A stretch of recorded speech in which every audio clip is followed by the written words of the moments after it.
નમસ્કાર, હું છું પ્રિયા અને તમે જોઈ રહ્યા છો જનતા કી જાણકારી ન્યૂઝ। નજર કરીએ આજના સમાચાર ઉપર। રાધનપુર છાણિયાથર ગામની પ્રાથમિક શાળાની દયનીય હાલત।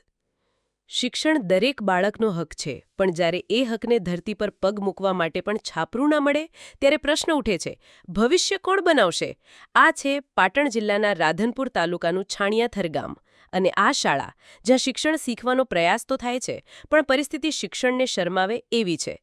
આ છે રાધનપુરનું છાણિયાથર ગામ, જ્યાં પ્રાથમિક શાળાની રિયાલિટી ચેક કરતા જોવા મળ્યું કે અહીંયા છેલ્લા 8 વર્ષથી એટલે કે વર્ષ 2017થી શાળાના રૂમો પૂરી રીતે જર્જરિત હાલતમાં છે।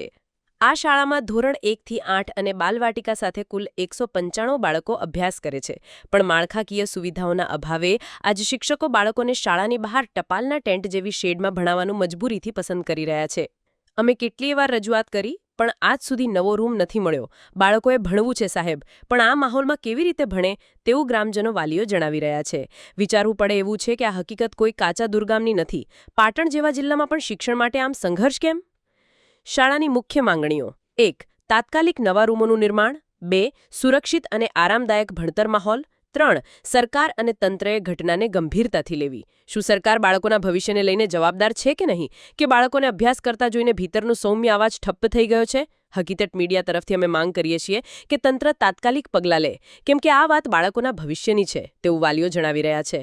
રિપોર્ટ અનિલ રામાનુજ, રાધનપુર, પાટણ। મારું ગામ છાણિયાથર, રાધનપુર તાલુકા પંચાયત ઉપપ્રમુખ નાગાભાઈ ભૂરાભાઈ આયર।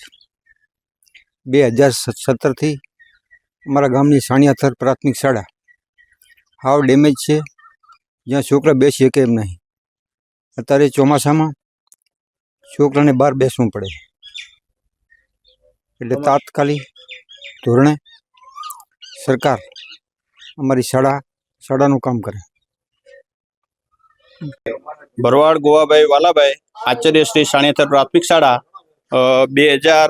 2017ના પૂર્વ વખતે અમારી શાળા ડેમેજ છે। હાલ બાળકોને બેસવાની બહુ તકલીફ પડે છે।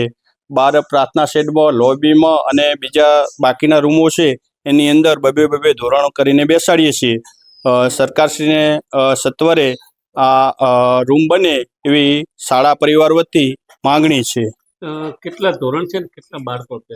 બાલવાટિકાથી ધોરણ 8 સુધીના બાળકો છે અને 195 બાળકો બેસે છે। મારું નામ આયર પ્રિયંકાબેન વસરામભાઈ છે। હું ધોરણ 8માં અભ્યાસ કરું છું। હું છાણિયાથર પ્રાથમિક શાળામાં અભ્યાસ કરું છું, જે રાધનપુર તાલુકામાં આવેલ છે।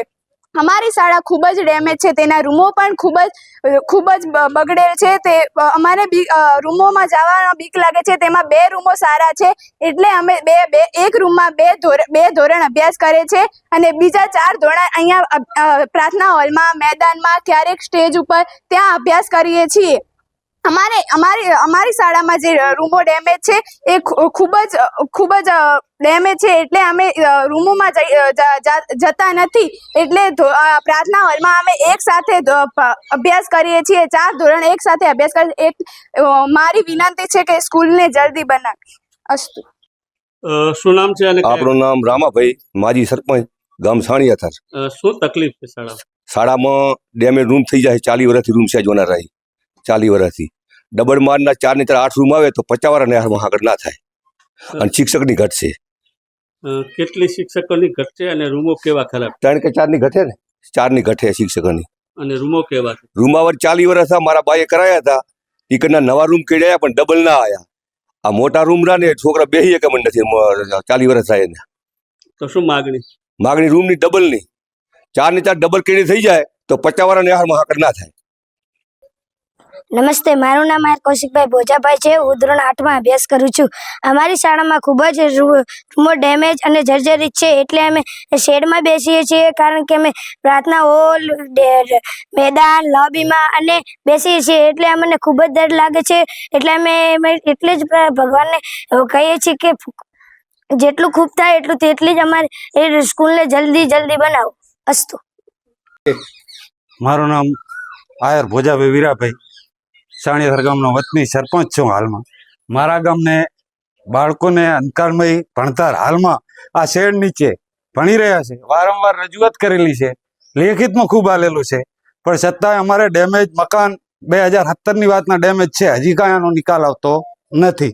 તો આગળ સરકારશ્રીને મારી નમ્ર અરજ છે કે આનો ઝડપી નિકાલ આવે અને છોકરાનો અંધકારમય જે જીવન હાલમાં ભણતર ભણી રહ્યા છે એનું ભવિષ્ય ઉજ્જવળ થાય એવા પ્રયત્ન કરે. શું નામ છે અને કયા ગામના છે? આમ છાણિયાથરના ભરવાડ જયસિંહભાઈ હીરાભાઈ. શું તકલીફ છે શાળામાં? શાળામાં તકલીફ છે કે આ છોકરા બાળક છે તે આ મકાન બધા ભાઈ રૂમો બધા પડી જાય એમ છે, બીક લાગે છે બધી. તો સરકારને વિનંતી કરે છે કે આટલું મહેરબાની કરો, હમું કરો તો સારો. અત્યારે બાળકો ક્યાં બેસીને અત્યારે બારે બેઠા હોય, પતરાવાળો છે આ રૂમ જેવું, અહીંયા બેઠા હોય બાર. તો શું માગણી કે સરકારને એવું કહ્યા કે આ વિનંતી એવું કરે છે કે બાળકને થાય એવું કરો, મહેનત જાતાથી.